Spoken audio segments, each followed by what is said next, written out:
Video में हम English pedagogy के अंतर्गत समावेशी शिक्षा, बच्चों के विकास से संबंधित इम्पोर्टेंट क्वेश्चन फैक्ट्स को देखने वाले हैं, जिसको 2012 से लेकर 2022 तक सीजीटेट और सीटेट परीक्षा में पूछा गया था।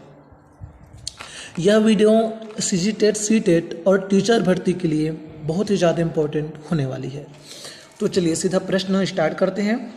फर्स्ट यहाँ पर क्वेश्चन देखिए, errors of learners of 10 indicate, मतलब एरर्स ऑफ लर्नर्स। आप वाक्यों को छोटे छोटे भाग में डिवाइड करके उसका अर्थ बनाइए तो चीज़ें समझ में आ जाती है। इसका मतलब क्या है, एरर्स ऑफ लर्नर्स, शिक्षार्थी की त्रुटियाँ। लर्नर्स यानी सीखने वाला, एरर्स यानी त्रुटियाँ। तो जो शिक्षार्थी की त्रुटि है वो किस बात की ओर इंडिकेट करती है, सूचित करती है। तो पहले मैं यहाँ से ऑप्शन, इसका उत्तर हटा लेता हूँ। चलिए देखिए, तो यहाँ पे क्या आ रहा है, सबसे पहले देखते जाइएगा, हाउ दे लर्न, कि जो शिक्षार्थी है वो कैसे सीखता है। दूसरा ऑप्शन यहाँ पे देखिए, सोशियो इकोनॉमिक स्टेटस, मतलब शिक्षार्थी का सामाजिक आर्थिक स्थिति। तीसरा, the need for mechanical drill, कि उसमें कुछ सुधार करना है, कौन कौन सी चीज़ें सुधार कर सकते हैं। या चौथा, एब्सेंस ऑफ लर्निंग, सीखने की इच्छा की कमी। तो हमने यहाँ पे 4 ऑप्शन देखा। अब इसमें सबसे ज़्यादा उपयुक्त उत्तर कौन सा हो रहा है, तो हाउ दे लर्न, क्योंकि लर्निंग के अंतर्गत जब हम देखते हैं तो ये देखते हैं कि बच्चा कैसे सीख रहा है। यदि बच्चे में त्रुटि हो रहा है तो जो सीखने का तरीका है उस तरीका को हमें सुधारना होता है। तो इसका ऑप्शन आएगा, इसका आंसर आ जाएगा ऑप्शन ए। अगला प्रश्न यहाँ पर देखते हैं, which of the following is related to creativity.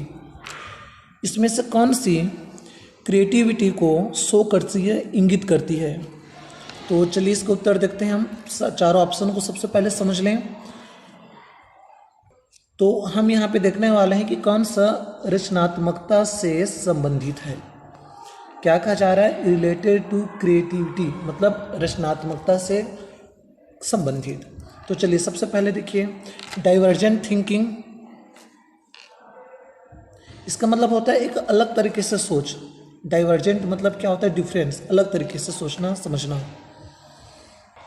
तो अगला इसका ऑप्शन देखते हैं। एक तो हमने ऑप्शन देखा, सेकेंड इसका ऑप्शन देखिए, कन्वर्जेंट थिंकिंग, मतलब अभिसारी सोच, जो एकदम विस्तार पूर्वक सोचते हैं, गहनता से सोचते हैं। तीसरा, इमोशनल थिंकिंग, मतलब भावनात्मक सोच। और चौथा, इगोस्टिक थिंकिंग, ईगो मतलब क्या होता है आप लोग जानते होंगे, अहंकारी सोच। तो इसका उत्तर आ जाएगा ऑप्शन ए। पहले मैं सबको हटा दूं, तो इसका उत्तर आ जाएगा डाइवर्जेंट थिंकिंग, कि मतलब हम लोग अलग अलग तरीके से, अलग अलग प्रकार से सोच सकते हैं, डिफरेंट तरीके से थिंकिंग करना। तो इसका उत्तर आ गया डाइवर्जेंट थिंकिंग। तो देखिए, रचनात्मकता एक ऐसी चीज़ है जिसमें हम नए तरीके के विचार, आविष्कार, खोजों के बारे में जानने की इच्छा रखते हैं। इसलिए रचनात्मकता विविध सोच और ज्ञान वाले लोगों में ज़्यादा पाई जाती है। तो जो अलग तरीके से सोचते हैं उसमें रचनात्मकता अधिक होता है। नेक्स्ट प्रश्न पर,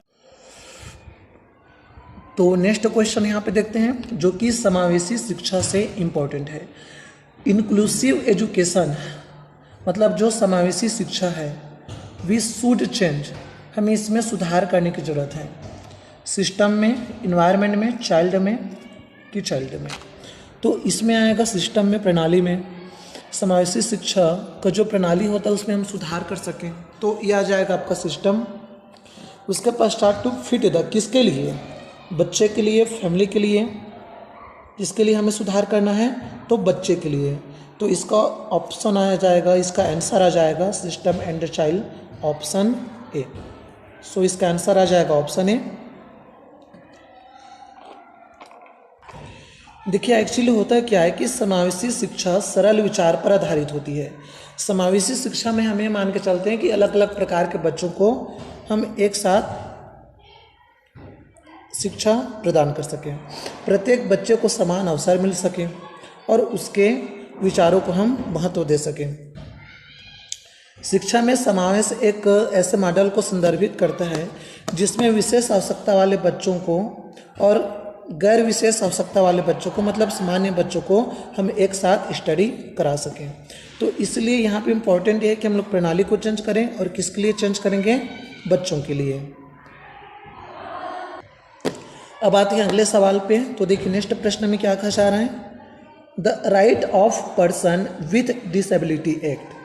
तो जो दिव्यांग सुधार अधिनियम था, कानून था, वो किस वर्ष पास ऑन द ईयर, किस वर्ष इसको लागू किया गया? 2014 में, 15 में, 16 में या 17 में? तो ये भी समावेशी शिक्षा से संबंधित ही है प्रश्न। तो इसे लागू किया गया था 2016 में। तो एक बार हिंदी में देख लीजिए, जो दिव्यांग अधिकार अधिनियम है इसे 2016 में भारतीय संसद में लागू किया गया था। तो इसका उत्तर आ जाएगा 2016। तो नेक्स्ट क्वेश्चन देखते हैं।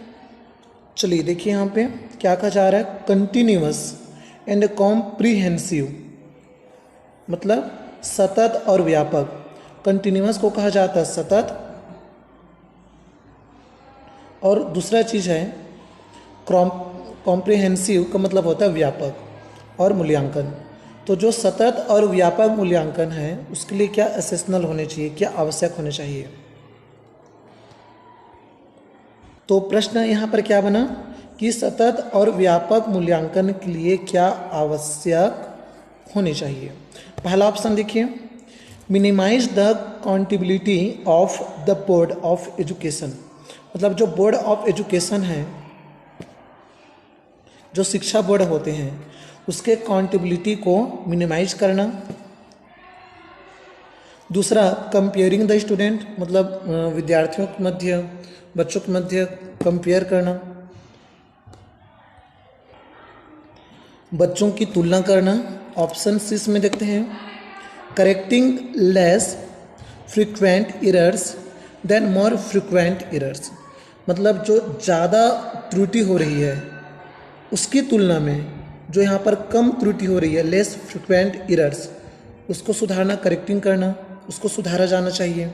या ऑप्शन 4 यहाँ पे देखिए, understanding how learn can be observe, कि बच्चे कैसे सीखते हैं, किस प्रकार से लर्न होते हैं, हमें उसको सुधारना है। तो सतत और व्यापक मूल्यांकन में क्या जरूरी होता है कि बच्चे किस प्रकार से उस चीज़ को समझ रहे हैं, सीख पा रहे हैं, किस प्रकार से ऑब्जर्व कर पा रहे हैं। तो इसका उत्तर आ जाएगा ऑप्शन डी। तो जैसे हमने यहाँ पे ऑप्शन देखा, ऑप्शन आपका डी आ जाएगा कि बच्चे हाउ मतलब कैसे, बच्चे किस प्रकार से अंडरस्टैंडिंग मतलब चीज़ों को सीख पा रहे हैं, उसको रिकॉर्ड कर पा रहे हैं, और खुद को कैसे यहाँ पर इम्प्रूव कर पा रहे हैं। तो इसका ऑप्शन आ जाएगा ऑप्शन डी। तो क्वेश्चन को देखते हैं, बहुत ही ज़्यादा इंपॉर्टेंट है। प्रश्न में क्या कहा जा रहा है, the formula of calculating IQ, बुद्धि लब्धि का सूत्र क्या होता है? IQ मतलब बुद्धि लब्धि होता है। तो इसको या तो हिंदी में पूछ सकता है, हिंदी पेडागॉजी, इंग्लिश पेडागॉजी, या फिर आपका कभी कभी मैथ्स में भी पूछ देता है, और बाल विकास में तो इम्पोर्टेंट है ही। तो चलिए देखते जाते हैं इसमें। पहला इसका ऑप्शन है mental S multiply chronological age. Mental मतलब आप समझते हो मानसिक, और क्रोनोलॉजिकल का मतलब है आयु के अनुसार, समय के अनुसार उसका उम्र होना। ठीक है, समय के अनुसार उम्र। दूसरा देखिए, chronological age divided by mental as, मतलब कि उसका समय के अनुसार उम्र और डिवाइडेड बाय मेंटल एज। तीसरा देखते हैं इसमें मानसिक आयु, mental as divided by chronological S multiply 100। और चौथा देखते हैं chronological age plus mental as. तो इसका उत्तर आता है, देखिए 100 तो मल्टीप्लाई है, तो आपको सिंपली समझ में आ गया होगा। मेंटल एज मतलब उस व्यक्ति का मानसिक आयु बटा उसका कालानुक्रम आयु बोलते हैं हिंदी में, देखो शुद्ध हिंदी में कालानुक्रम आयु, कालानुक्रम आयु, और मल्टीप्लाई यहाँ पे 100। तो ये आपका ऑप्शन आ जाएगा सी। एक बार यहाँ पे देख सकते हैं चार्ट को। यदि IQ जो होता है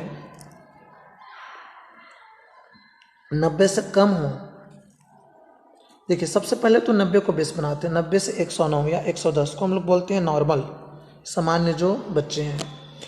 उसके बाद 109 के बाद बाकी जो भी है वो नॉर्मल ब्रिलियंट के अंतर्गत आते हैं। और इसमें सबसे इंपॉर्टेंट चीज़ है 180 से ज़्यादा, उसको बोलते हैं वेरी सुपीरियर। और जो 78 से कम होता है उसे बोलते हैं मानसिक कमजोरी। तो इस प्रकार से यहाँ पे आपका IQ का चार्ट है। तो उम्मीद करते हैं कि यह वीडियो आपको समझ में आया होगा। यदि कोई भी और दिक्कत हो तो आप बिल्कुल कमेंट करके पूछ सकते हैं। मेरा प्रयास ये रहा है कि आप एग्ज़ाम में खास तौर पे इंग्लिश पेडागॉजी को किस प्रकार से ड्रिल कर सकते हैं, किस प्रकार से बना सकते हैं। तो बिल्कुल आप प्रैक्टिस कीजिए।